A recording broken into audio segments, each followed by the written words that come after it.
Everybody, welcome to Useful AI Hacks. Today, Apple is teaming up with Google Gemini to power the next-gen Siri.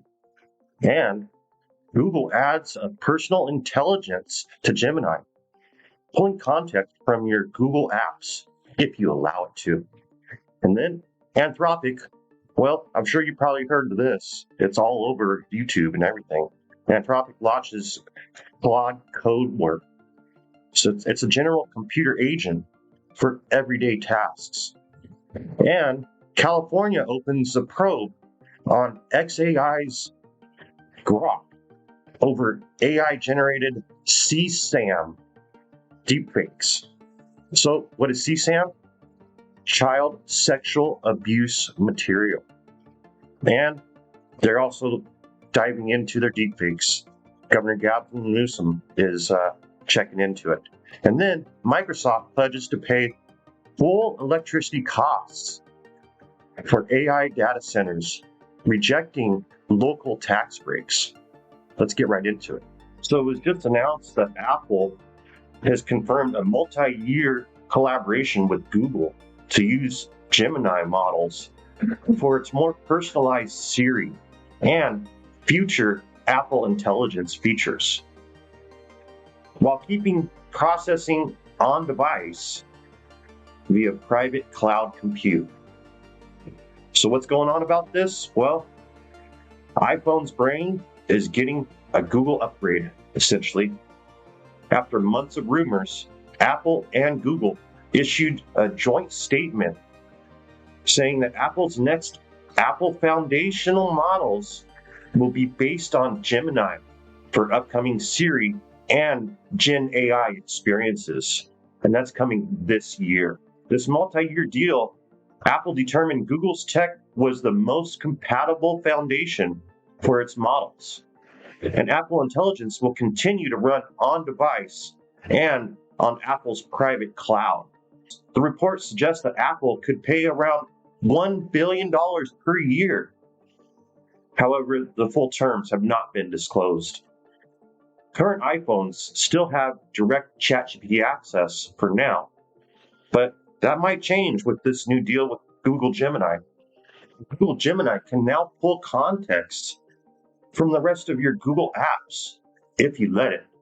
You see, Google adds personal intelligence to Gemini, pulling context from your Google apps, but you do have to opt in.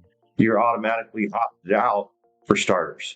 Google can now personalize your answers by drawing context from Gmail, photos, search, and YouTube history.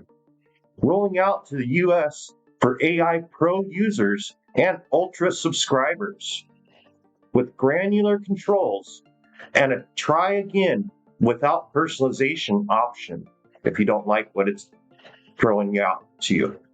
Your emails and photos can finally make your AI smarter on your terms because it's grabbing the stuff from you, not going out over the internet to get everything else. So it's very personalized to you and your needs. Google's latest upgrade aims to make Gemini feel like it's yours without training directly on your personal data or content. You see, the facts here, it's opt-in only, like I said, and users choose which apps Gemini can reference with future controls per chat. So Google says it won't train on your personal photos or emails. It trains on prompts and its responses. Delete chats, histories, anytime. And over-personalization caveat is acknowledged by the use of if you want to try it without personalization afterwards, if you don't like what it throws out to you. Coming soon is Search's AI mode next. It's a broader rollout that's being planned right now.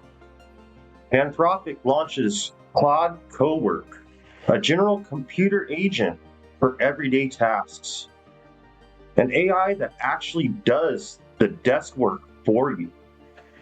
See, Anthropic launched Claude Cowork, a version of its coding AI for regular people, available as a research preview for Claude Mac subscribers on Mac OS only right now. They have not rolled it out to PC. So Cowork, it turns Claude into a practical file-aware assistant, essentially user scope access.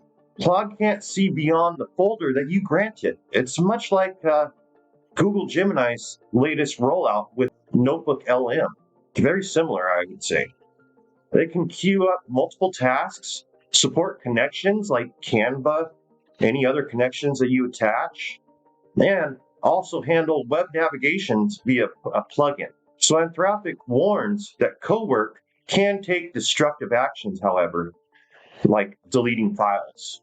But if you want to try out Claude Cowork, there's a waitlist for non-Mac subscribers and Mac only. So hurry up and get on there today on their waitlist so that you can try out Claude Cowork.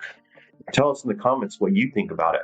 And next up, California is investigating Grok over AI-generated CSAM and non-consensual deepfakes. So what is CSAM? Child sexual abuse material.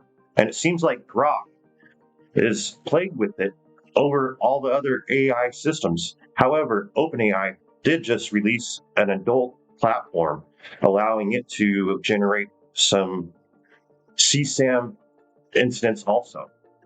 So what's the deal with this? Well, California's Attorney General has launched an investigation into XAI after reports of Grok chatbots generating sexualized images of children. Malaysia and Indonesia have already banned Grok, and UK regulatory Ofcom is investigating them. The legal heel is rising on AI tools that fuel abuse at scale, which happens to be XAI apparently. The profile of global backlash and monitoring calls to curb non-consensual deepfakes and AI-driven harassment. The California Attorney General, Rob Bonta, cites evidence that Grok was used to create minimal clothing images of minors. And Governor Gavin Newsom urged immediate investigation. XAI imposed rate limits, but hasn't shut it down yet. So to parallel this scrutiny, Ofcom inquiry from the UK, EU's interest, bans in Malaysia and Indonesia have happened already. What do you think about this CSAM incident with XAI? Apparently, it's like the major one that's plagued with it. Tell us in the comments below what your thoughts are on it. And Microsoft pledges to pay full electricity costs for AI data centers, rejecting local tax breaks. Microsoft vows to cover full power costs for energy-hungry AI data centers. It's where big AI meets local accountability. With AI-driven data centers surging, the power demand is real, and Microsoft's move aims to ease concerns over higher bills that all of us are facing lately, it seems. Is this due to all of the AI data centers that are popping up? Water use and aging grid strain are definitely accountable factors that need to be looked into.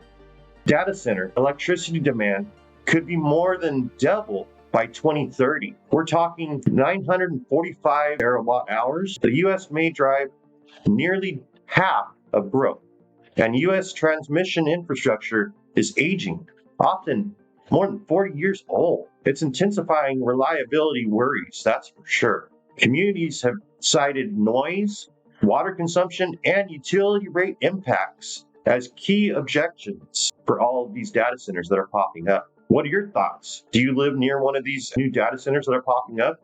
Like over in Abilene, Texas, where OpenAI is developing their data center?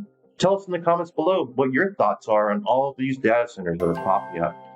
And thank you for watching Useful AI Hacks. We'll see you tomorrow.